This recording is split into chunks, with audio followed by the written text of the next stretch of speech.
My name is Tehya, and here's 3 ways to make the world a better place. Step 1, clean up trash.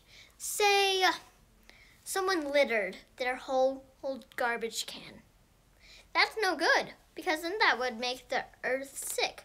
You know how some chemicals that come in our body make us sick? That's to the earth, and that's trash. And that would make it feel bad. And, well, if you want more oxygen, we should stop cutting down trees. And teachers that are out there, please don't use too much paper for worksheets. Please do a lot of online, all right?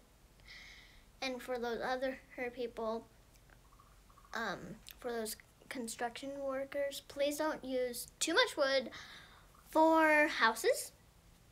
You can use it with other stuff, you know? Other of your building material.